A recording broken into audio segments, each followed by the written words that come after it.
Bonjour, dans ce didacticiel, je vais vous montrer comment utiliser Quizlet, qui est un site qui permet de faire travailler les élèves sur du vocabulaire. Et ce qui est vraiment bien avec ce site, c'est qu'ils peuvent travailler en autonomie. On peut faire travailler les élèves qui sont plutôt visuels, ceux qui sont plutôt auditifs. On peut faire l'adéquation entre ce qui est prononcé et ce qui est écrit. Ça peut s'utiliser en primaire, ça peut s'utiliser en collège, mais pourquoi pas en lycée également. On peut l'utiliser dans la classe. On peut imaginer si vous avez des ordinateurs, par exemple, dans votre classe, ben, un groupe va sur l'ordinateur travailler sur Quizlet pendant qu'un autre groupe fait une autre activité. Enfin, il y a vraiment beaucoup de possibilités d'action. Donc déjà, il faut que vous créiez un compte, c'est gratuit.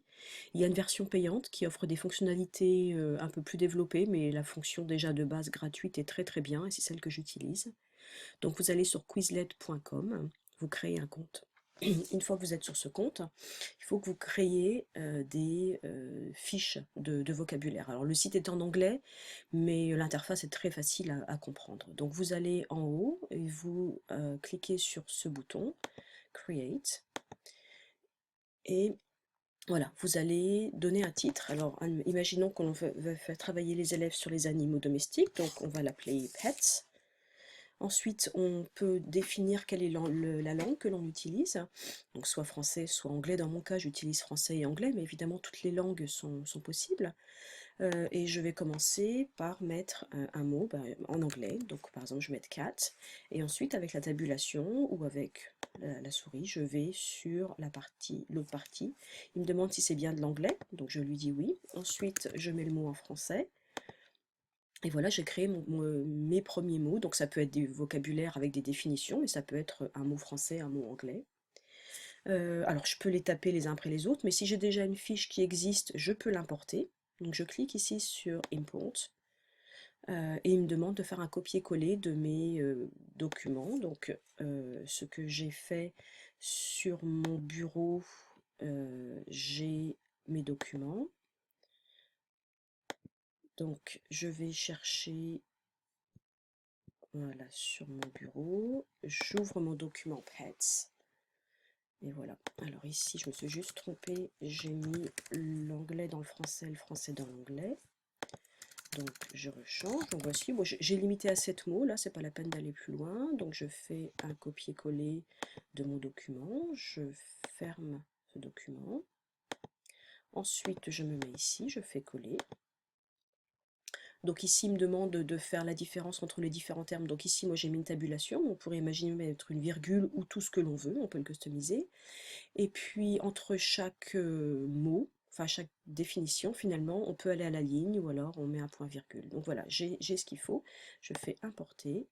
Et comme vous voyez, bien ici, finalement, tous mes mots sont arrivés. Et il me dit qu'il y a un dupliqué. C'est-à-dire que j'ai deux fois le mot chat. Donc, hop, j'en supprime un avec la petite flèche qui se trouve là. Voilà, donc j'ai ici, il faut que je lui dise que c'est du français. Voilà. Et donc, finalement, mon travail, il est fini ici. J'ai trouvé mes mots de vocabulaire. Maintenant, c'est le site qui va gérer pour moi. Donc, je lui dis que c'est fait, je crée. Je peux le partager et il me donne un lien ici. On reviendra sur le lien tout à l'heure. Donc, voilà. Donc maintenant que j'ai créé ma fiche de vocabulaire, je peux vérifier que c'est bien prononcé. Donc avec ici, je peux écouter ce qu'il me Cat, dit. chat. Dog, chien. Bird, oiseau. Rabbit, lapin. Horse, cheval. Tortoise, tortue. Mouse, souris. Voilà. Et comme vous pouvez voir, la voix anglaise est vraiment de bonne qualité. Ça ne fait pas métallique ni quoi que ce soit. Donc une fois qu'on a créé ça, eh bien, les élèves peuvent aller sur les ordinateurs.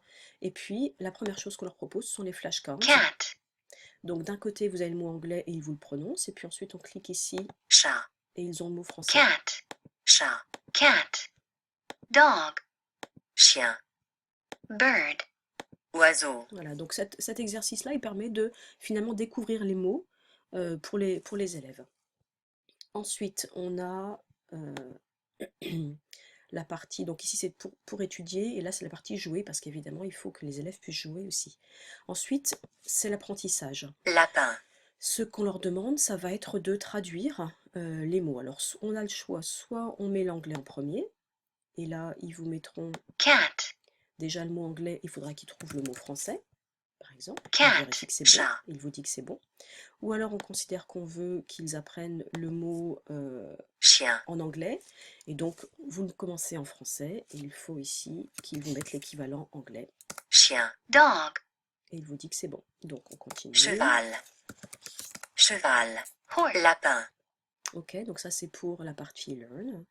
Ensuite, vous avez la partie speller qui permet d'écrire, de taper ce que l'on entend, de faire le lien entre dog, ce qui est écrit et ce qui est prononcé. Donc, vous avez le choix également, soit il vous le prononce en anglais et il l'écrivent en anglais, qui est l'intérêt lorsqu'on veut apprendre une langue étrangère, mais on peut imaginer qu'on travaille uniquement sur du français et que vous voulez les faire travailler sur de l'orthographe par exemple, et bien on le met en français. Vous avez ici la traduction, par contre on ne peut pas enlever la traduction, ça leur permet de faire l'adéquation entre le mot qu'ils entendent, comment ils le tapent, mais également ce qu'il veut dire en français. On peut remettre, dog, voilà, on peut le remettre, et puis on peut décider qu'ici on peut le mettre en français, en anglais, rapide ou lent. Donc quand c'est bon,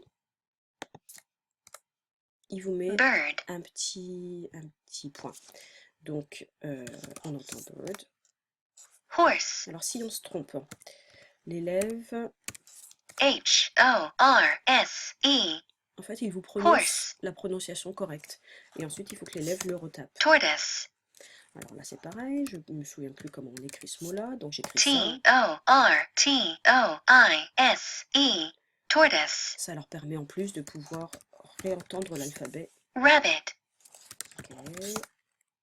cat, mouse, Et voilà, donc j'ai fait sur les 7. Il y en a 2 que je ne connais pas, il y en a 5 que je connais bien. Et comme, alors il peut le faire plusieurs fois, on peut faire plusieurs fois pour considérer que je l'apprends complètement. Ensuite, il y a un petit test. On peut décider que les élèves devront taper les réponses, ils devront faire un exercice de lien, il y aura un exercice au choix multiple, et puis il y aura un vrai-faux. Je peux décider de commencer par l'anglais ou le français. Je commence par le français si je veux qu'ils acquièrent l'anglais, et puis inversement, il y a les 7 mots qui seront utilisés. Donc pour les questions écrites, donc là, comme j'ai ajouté matching, voilà. Donc les questions écrites, il faut qu'ils écrivent. Cat, ensuite oiseau. Ensuite là, c'est un exercice de matching. Donc je cherche le mot qui veut dire horse, c'est cheval. Donc je tape B pour dog, je mets chien. Question à choix multiple. Le lapin se dit rabbit, la souris là. Et puis un vrai faux. On me dit que tortoise c'est la même chose que cheval, ce qui n'est pas vrai. Je check. Voilà. On a ici, bah, j'ai tout bon. Je suis assez bonne hein, là-dessus. Il vous donne un A+, 100% des bonnes réponses. Alors, ce qui est bien aussi, c'est qu'on peut créer un nouveau test et qu'on peut l'imprimer. On peut imaginer donner ce test-là aux élèves pour vérifier qu'ils connaissent les mots. Donc voilà, là c'est pour la partie apprentissage. Et puis ensuite, ben, ils peuvent jouer un petit peu et par le jeu, ils vont mémoriser encore plus. Donc vous avez l'exercice qui est là, où il faut qu'ils associent les mots en français et en anglais le plus rapidement possible. Donc ils peuvent faire un petit challenge entre eux pour savoir qui va être le plus rapide. S'ils se trompent, hop, bah ça marche pas. Je suis obligée de recommencer. Et voilà, donc je l'ai fait en 18 secondes. Et ensuite il y a le Gravity qui est un autre jeu. Où là il nous propose donc le niveau facile, moyen et dur, et on peut commencer par les mots anglais, les mots français, ou alors au mélange. Donc par exemple moi je veux qu'ils apprennent l'anglais, donc je commence par le français. Et ils disent que si on se trompe sur un, comment dire, sur un mot plusieurs fois, il y aura des astéroïdes rouges qui vont arriver. L'idée c'est d'éviter que les astéroïdes viennent s'écraser sur la Terre. Donc alors il me demande de taper le mot anglais, donc le mot français descend tout doucement, et puis je dois taper l'équivalent en français. Et j'entre. Donc là, ça va relativement vite, évidemment. On va imaginer que je me trompe. Je ne sais pas écrire la souris. Et bien, en fait, il va descendre jusqu'au moment où je réussirai à l'écrire. D'accord. Donc là, je ne sais pas l'écrire. Je n'arrive toujours pas à l'écrire. Vous voyez, ça ne prend toujours pas le mot jusqu'au moment où l'élève le prononcera correctement. Voilà.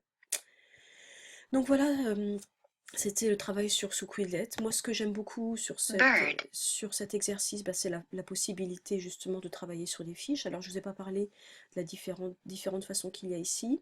On peut donc faire oiseau, tourner les cartes, bird, ou alors on peut les avoir les unes. Alors, vous avez les mots qui sont juste là, et on peut les avoir les unes après les autres. bird, Ok.